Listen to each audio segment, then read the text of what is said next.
This man won the biggest chart battle in British music history. Then he watched his rival sell 4 times as many records. The press turned on him overnight. His guitarist was drinking himself to death. His relationship imploded in public. His own bassist was mocking his side project in interviews.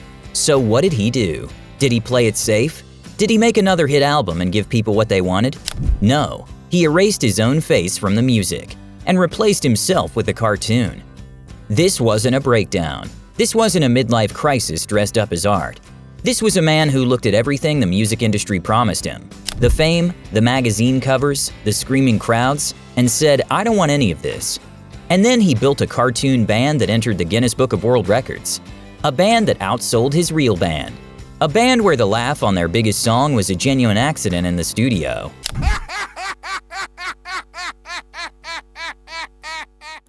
A band that predicted virtual idols 20 years before anyone else.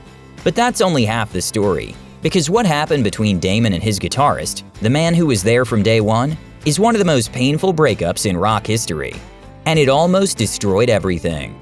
This is the insane story of Damon Albarn, and I promise you, it's wilder than you think. Before we dive in, if you enjoy this kind of deep dive, hit that like button. Your support genuinely means the world to us. Pour yourself some tea, coffee, or something stronger, get comfortable, and drop a comment telling us what year you were born. We're really curious to know who's watching. Damon Albarn was born in 1968 in Whitechapel, London, but grew up in Leytonstone, East London, and later around Colchester, Essex. His parents were both creative people. His father, Keith, was an artist, designer, and head of the School of Art at Colchester Institute. His mother, Hazel, a theatrical set designer. Art wasn't a career choice in the Albarn household. It was oxygen. You didn't justify making things, you just made things. At Stanway Comprehensive School, he met a quiet kid called Graham Coxon. Shy, obsessive, brilliant, drawing punk album covers in his notebooks. Damon was the opposite, loud, theatrical, magnetic. The first thing Damon ever said to Graham was a sarcastic remark about his Cuban-heeled boots. And from that ridiculous beginning, one of the most important and most destructive partnerships in British music was born. Remember that detail, the boots. Because years later, when Damon created Gorillaz, he gave his fictional bassist Murdoch the exact same origin story. A snarky comment about someone's shoes. He buried his own history inside a cartoon. That's the kind of person we're dealing with here. When did you both first meet? 13, 14. 13 was the first time, and then 14 was the proper time. Yeah, when cuddling happened. Yeah. By 1988, Damon and Graham had formed a band with Alex James and Dave Rowntree. They called themselves Seymour.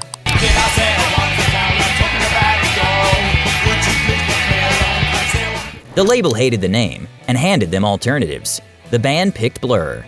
Their debut Leisure came out in 1991. It sounded like everything else. Manchester beats, a bit of shoegaze. There's no other way, there's no other way. She's so high, she's so high. Critics shrugged. It wasn't them, and Damon knew it. Then Damon did something most 23-year-olds would never do. He went on a miserable American tour. Months of strip malls, parking lots, opening for bands he didn't respect, eating terrible food in terrible motels. And instead of trying to crack that market, came home and rejected it completely. He looked at grunge, this massive American wave swallowing everything, and went the exact opposite direction. Unapologetically, aggressively British. The mundane beauty of English life, chip shops, council estates, the fading glamour of seaside towns. Modern life is rubbish in 1993.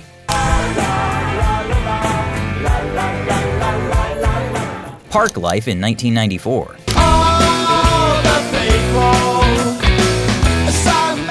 The Great Escape in 1995.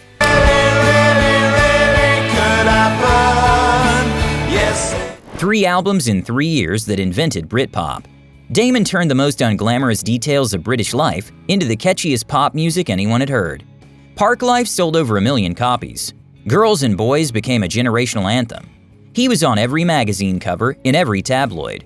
A public relationship with Justine Frischmann that the press couldn't stop photographing. He was the biggest rock star in Britain, and he was about to learn what that costs. August 1995. Blur vs. Oasis. The biggest chart battle in British music history. Blur's Country House against Oasis's Roll With It. Lives in a house, a very big house in the country. You've gotta roll with it, you've gotta take it time, you've gotta say. The media treated it like a heavyweight boxing match. Britain's most popular pop groups have begun the biggest chart war in 30 years. The Manchester band Oasis and their arch rivals Blur released new singles today, each hoping to reach the #1 spot next week. South versus North. Art School versus Council Estate. Every newspaper put it on the front page. Blur won. Country House hit #1. But Oasis won everything else. Morning Glory went quadruple platinum in the US. It became one of the best-selling albums in British history. Blur? Barely a blip in America. Nobody in Ohio was singing Park Life. Basically, we released a single on the same day because it was either that or a punch-up. And we thought there'd be less bloodshed. We've got to get through this next single release before one of us isn't going to be talking to the other after it. The narrative turned overnight. Blur were inauthentic, middle-class pretenders. Noel Gallagher was merciless. About Britpop being the flavour of the year. Britpop. We're not Britpop. We're universal rock. That's what we are. We're not Britpop.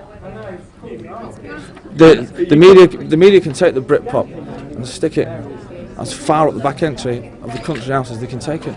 We're a universal rock band. We're not Britpop. Alex James later said it bluntly. After being the people's hero, Damon was the people's villain. But here's what the press didn't report. During the celebrations for winning the chart battle in 1995, Graham Coxon, Damon's best friend, the quiet kid he'd met over Cuban-heeled boots, stood at a window and considered jumping. Damon talked him down. The band's biggest victory, and behind closed doors, the guitarist who helped build everything was falling apart. Nobody on the outside knew. The magazines were printing celebration photos. And Damon was pulling his best friend back from a window ledge. This is the part of the Britpop story that never gets told. It's not a chart battle. It's a man saving his friend's life while the cameras flash downstairs. And what happened next between these two, the slow, painful disintegration of the friendship that built Blur, is what makes everything that follows make sense. The label wanted Park Life too. Of course they did. Damon refused. Blur's self-titled fifth album in 1997 sounded like a completely different band. Lo-fi noise, dissonant guitars, deliberate ugliness. And when she lets me slip away, Graham's influence at its peak. Pavement, American indie, the exact thing they'd once defined themselves against. And yet Song 2 happened. 2 minutes of screaming chaos. Damon literally going woohoo into a microphone. And somehow it became their biggest American hit.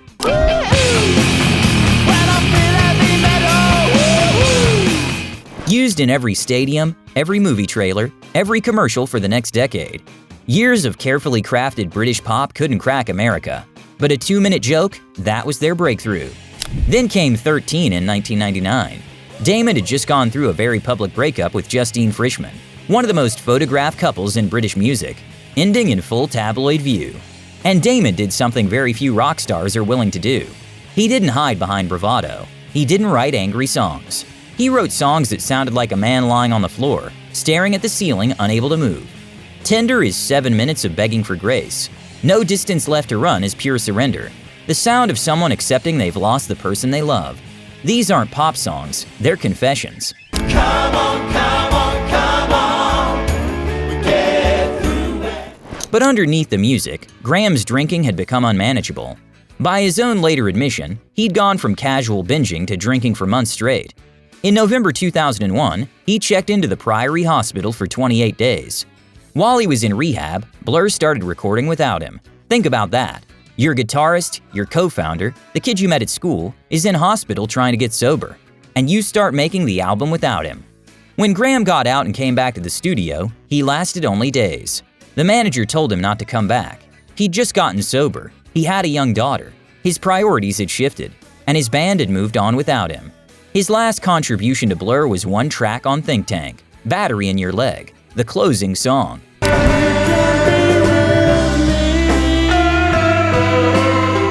And then he was gone.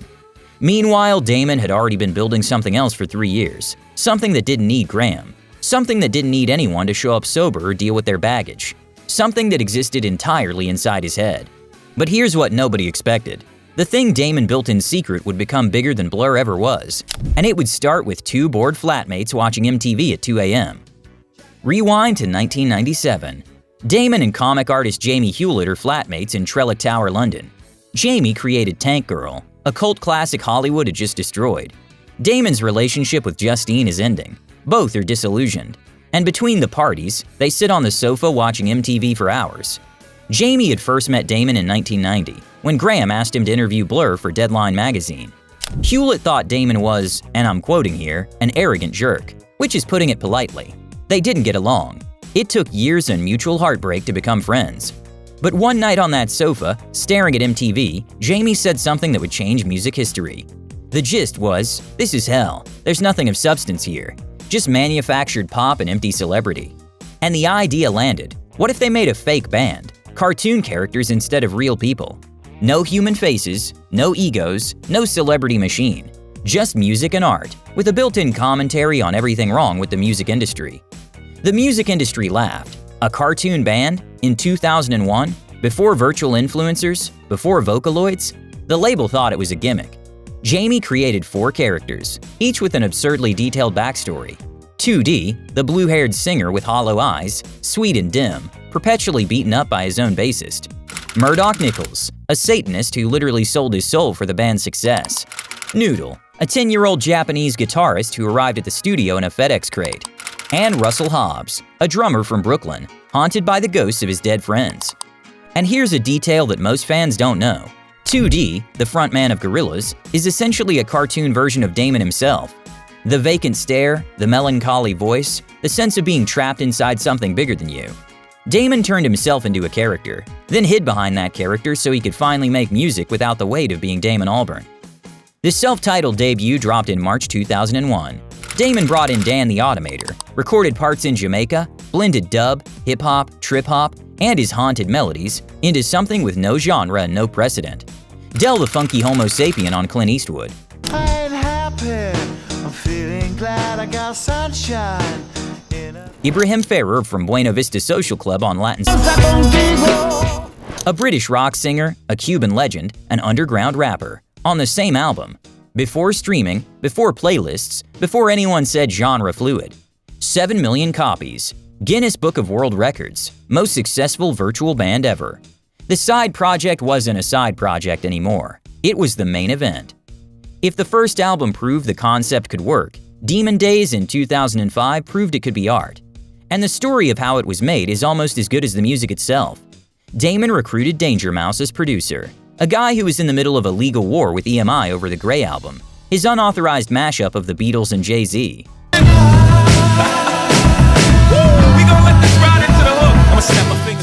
EMI were trying to bury this guy, and Damon, who was signed with EMI's subsidiary Parlophone, called him up and said, "I want you to produce my next record." The label was furious. "You want to hire the guy we're trying to sue?" But Damon pushed through, because he'd heard the Grey album and recognized something in Danger Mouse. The same disregard for genre boundaries, the same willingness to smash things together that shouldn't work. And then there's Feel Good Inc., the song that defined the decade.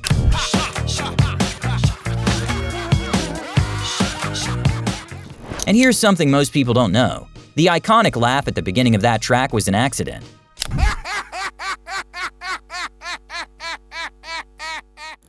De La Soul's Mace had this infectious, unhinged laugh. During the session, Damon whispered exactly where he wanted him to laugh. Mace just went for it. They were lucky the tape was rolling. And here's a detail that connects everything. The windmill imagery in the Feel Good Inc. video, the floating island of freedom, was inspired by windmills Damon saw in Palm Springs during Blur's 2003 Coachella set. Blur's failure in America literally became the visual language for Gorillaz' biggest hit. Demon Days debuted at #1 in the UK, #6 in the US, 6 times platinum in Britain. Feel Good Inc. was nominated for Record of the Year, an animated band competing against Mariah Carey and Kanye West, the most unconventional nominee in the category's history. A cartoon band singing about environmental collapse produced one of the most honest records of the 2000s. Because the mask was the point. Without 2D as a shield, Damon could never have been this raw. The cartoon didn't hide him, it freed him. How do you go back to your old band when your side project is the most successful virtual group in world history?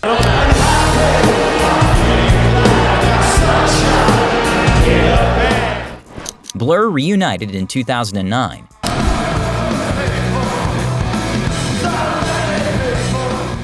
Then the Magic Whip in 2005, born from spontaneous sessions in Hong Kong. There are too many of us. Then the Ballad of Darren in 2023, largely written by Damon while touring with Gorillaz. He's literally writing Blur songs backstage at Gorillaz concerts. 'Cause I might not get back to myself.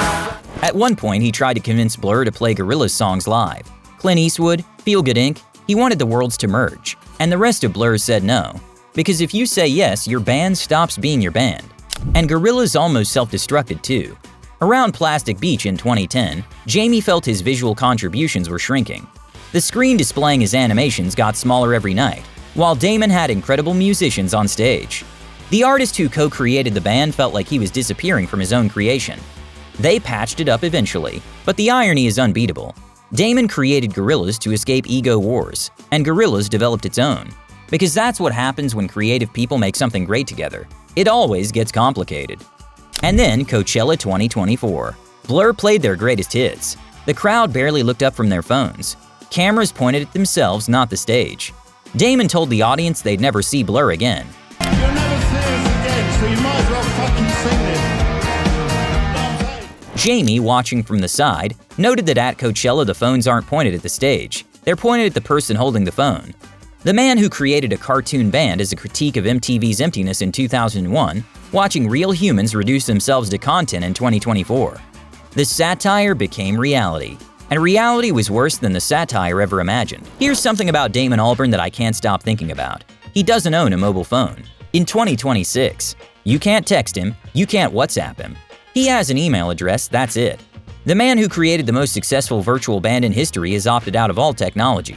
He writes songs on an iPad under his duvet using GarageBand, 8-bar loops, melodies whispered at 2 a.m.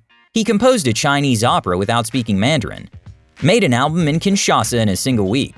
He's worked with Bobby Womack, De La Soul, Tony Allen, Lou Reed, MF Doom, Billie Eilish, and a children's choir from East London, sometimes on the same record. No other artist from his generation has this range. And here's the part that closes the circle. Remember Graham Coxon, the quiet kid with the boots? The one Damon pulled back from the window? The one who was asked to leave his own band's recording sessions? In 2009, Graham and Damon reunited. I got here and I was like, oh gosh, am I the first one to arrive? Who's here? And I poked my head round the door and Dave's drums were there and my amp was sitting next to it and Alex's bass. It's like, crikey, it made me go a bit, ooh. Sober, older, different.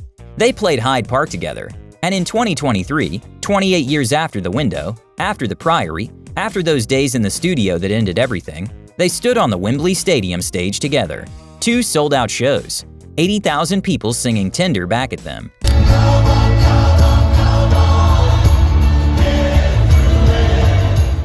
The kid who made a joke about boots and the kid who drew punk album covers, still standing next to each other, still making music after everything. People will say this is about reinvention, the clever pivot, but I think the real story is about refusal. Refusing to be what the market demands, refusing to play the celebrity game, refusing to make the same album twice, even refusing to own a phone in 2026, and accepting that this refusal will cost you chart positions, media goodwill, Coachella crowds. But it gives you something almost no artist from the 90s still has: relevance. Damon Albarn killed the biggest rock band in Britain, watched his best friend nearly jump from a window, lost his relationship in public, got mocked by his rival, built a cartoon band the industry laughed at, and that cartoon band is now in the Guinness Book of World Records. Has outlasted every trend, every algorithm, every phone pointed at itself instead of the stage. Because it was never about the format, it was never about the cartoons. It was always only about the music.